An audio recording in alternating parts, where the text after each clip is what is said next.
Hello everyone, NEET 2023 के application form आप लोग फिल कर रहे हैं। 6 अप्रैल लास्ट डेट है। Armed force medical college AFMC में कैसे एप्लीकेशन होता है, बहुत सारी क्वेरीज मिट को इनके पास यूट्यूब के कमेंट्स है, व्हाट्सएप नंबर के थ्रू आ रही थी। और ये छोटी सी वीडियो में हम आपको ये बताएंगे कि एएफएमसी के लिए क्या अलग से कोई रजिस्ट्रेशन करना पड़ता है।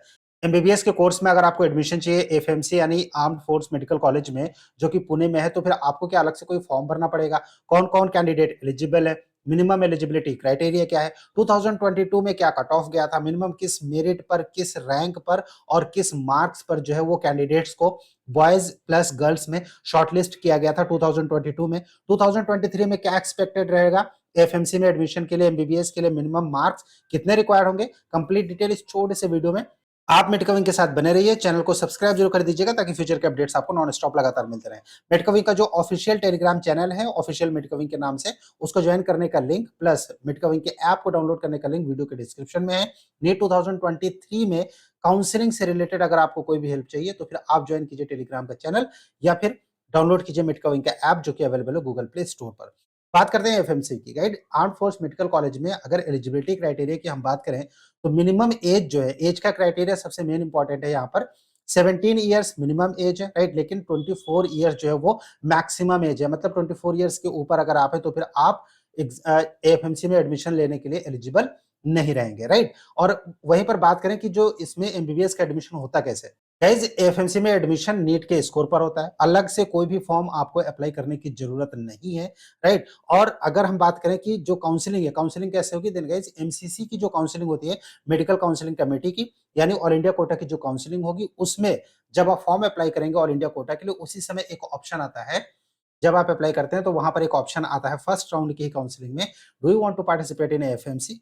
आपको यस या फिर नो करना पड़ता है। अगर आप पार्टिसिपेट करना चाहते हैं एएफएमसी की काउंसलिंग में तो फिर आपको वहां पर यस पर क्लिक करना पड़ता है। आपके यस क्लिक करते ही आपके जो डिटेल्स हैं प्लस आपके जैसे जितने भी स्टूडेंट्स ने वहां पर यस क्लिक किया है एमसीसी की काउंसलिंग में, राइट, ऑल इंडिया कोटा की काउंसलिंग में, उन सभी की डिटेल्स जो है वो फॉरवर्ड कर दी जाती है एएफएमसी यानी आर्म फोर्स मेडिकल कॉलेज को। आपकी डिटेल एएफएमसी तक पहुंचती है और उसके बाद एएफएमसी डिपार्टमेंट जो है वो आपको इन्फॉर्म करता है कि आप पार्टिसिपेट करना चाहते हैं एफएमसी की काउंसलिंग में या फिर। और उसके लिए जो कट ऑफ मेरिट होती है वो कट ऑफ मेरिट जारी करती है और उस कट ऑफ रैंक या उस कट ऑफ मार्क्स पर बॉयज प्लस गर्ल्स के हिसाब से अलग अलग मार्क्स डिसाइड होते हैं हर साल के लिए। अगर 2021 की बात करें, 2022 की बात करें तो दोनों में अलग अलग था, राइट। अगर हम 2022 की बात करें कि 22 में जो बॉयज प्लस गर्ल्स की जो मेरिट थी वो कितने स्टूडेंट्स को किस मार्क से ले गया था, राइट। सो यहाँ पर अगर आप देखेंगे कि जो 2022 के शॉर्टलिस्टेड कैंडिडेट्स की डिटेल पब्लिश की गई थी एएफएमसी की ओर से, देन गाइस जो एएफएमसी की ओर से पब्लिश किया गया था कि किस रैंक पर किस मार्क्स पर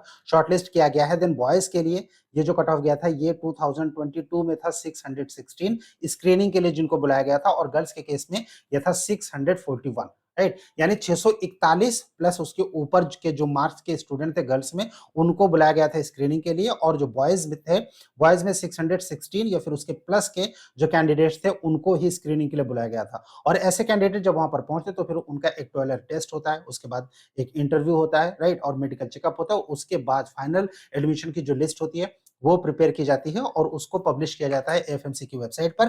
कैंडिडेट्स को डेट्स के हिसाब से फिर वहां पर जाकर अप्लाई करने के साथ साथ वहां पर जब वो शॉर्टलिस्ट हो जाते हैं एडमिशन का लेटर वहां पर मिलता है और उसके बाद वहां पर जाके एडमिशन होता है।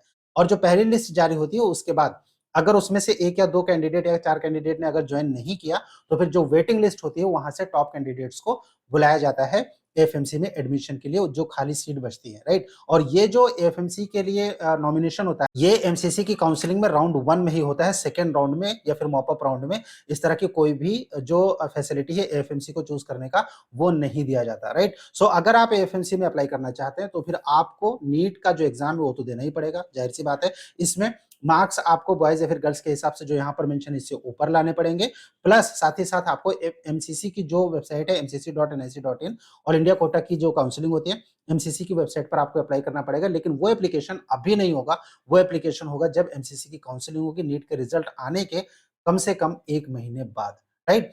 सो अगर हम एलिजिबिलिटी क्राइटेरिया की बात करें कि एफएमसी में जो मिनिमम एलिजिबिलिटी क्राइटेरिया है वो क्या है, राइट। सो उसके हिसाब से अगर हम यहाँ पर देखेंगे जो जनरल रूल है, राइट, वो इसमें ये है कि कैंडिडेट जो है वो इंडियन सिटीजनशिप का होना चाहिए, must be unmarried, right, marriage during the course is not permitted, unmarried होना चाहिए। साथ ही साथ कैंडिडेट को मेडिकली फिट होना चाहिए। मेडिकल फिट में क्या-क्या जो क्राइटेरिया है वो अपेंडिक्स ए में ब्रोशर के साथ दिया गया है। 2022 का जो एफएमसी का ब्रोशर है ये आपको मिल जाएगा। जो चैनल है मेडिका विंग का, ऑफिशियल मेडिका विंग के नाम से जो टेलीग्राम चैनल है, टेलीग्राम चैनल पे आपको ये 2022 का ब्रोशर मिल जाएगा, राइट? इसको वहाँ पर अपलोड कर दिया जा रहा है, आप वहाँ से उसको एक्सेस कर सकते हैं।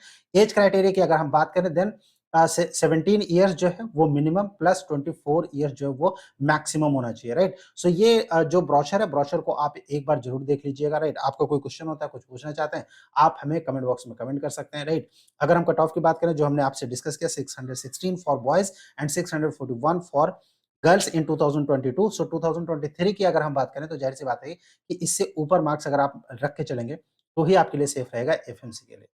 एफएमसी के लिए कोई अलग से आपको रजिस्ट्रेशन एक बार फिर से मैं बता दे रहा हूँ कि कोई भी अलग से रजिस्ट्रेशन फॉर्म नहीं भरना है। नीट का फॉर्म भरना है, एग्ज़ाम देना है, अच्छे मार्क्स लेके आना है और एमसीसी की जो काउंसलिंग होती है उसमें आपको राउंड 1 में ही अप्लाई करना है। आप अपने क्वेश्चन्स हमें पोस्ट कर सकते हैं, जो व्हाट्सएप नंबर शो हो रहा है इस नंबर पर या फिर आप हमें वीडियो के कमेंट सेक्शन में भी पोस्ट कर सकते हैं अपने क्वेश्चन्स। मेडकविंग की टीम आपको रिप्लाई करेगी। नीट 2023 की काउंसलिंग में हेल्प के लिए डाउनलोड कीजिए मेडकविंग के ऐप जो कि अवेलेबल है गूगल प्ले स्टोर पर।